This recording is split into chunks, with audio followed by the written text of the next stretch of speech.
Hi, this is Patrick from STH. Today we have a quick tip for getting started with Proxmox VE, which is how to download an ISO directly to the host. We get questions on this frequently and have seen a lot of creative ways to do this. We wanted to share an easy way to load ISOs, and this is one that we've used for years. This task essentially has 3 easy steps. First, you need to change the directory. Second, you find the URL of the ISO that you want to download, and then you just wget and wait. Okay, let's get started. When you first install Proxmox VE, one of the first features you'll want to try is creating a KVM virtual machine.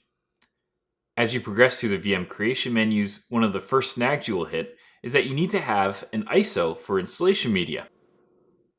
We're going to head over to a terminal, which we've logged into on our Proxmox VE host, and change the directory to var libvz template ISO. This is the local path that Proxmox VE looks to for local ISO images. You can also put them on the network, but we want to get going fast, so we're going to start here. From here, we need to get the ISO name and download it. Ubuntu has a fairly easy ISO naming structure, so we can simply use the URL of the ISO we want and wget, and we can wait a few seconds and the image will be downloaded. When this finishes, we can now go back to the web user interface and create a VM using the Ubuntu image that we just downloaded. We strongly suggest making your first VM a template so that way you don't have to install from ISO every time, and we have a guide for that on STH if you want to see that. Having one ISO is great and Ubuntu is popular, but you probably will want to have at least CentOS as well.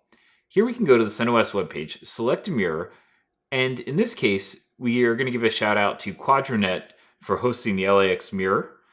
And we're going to grab that mirror URL. And now we can wget the ISO. After again waiting a few seconds, we can head back to the web UI. And now we see that we have 2 popular Linux distribution ISOs to work with. You can repeat this process as needed. And we have seen folks even script downloading multiple ISOs to make the process even easier. You're likely going to want to swap to templates rather than installing from ISOs each time. However, it is handy to have ISOs locally when you get in a pinch and you just need to do something fast. As you get more advanced, you may also want to add ISOs on a network data store, so that way you can save on your storage costs.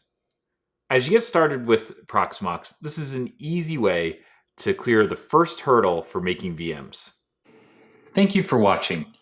Take some time to visit the STH main site, check out other videos we have, and subscribe to our YouTube channel.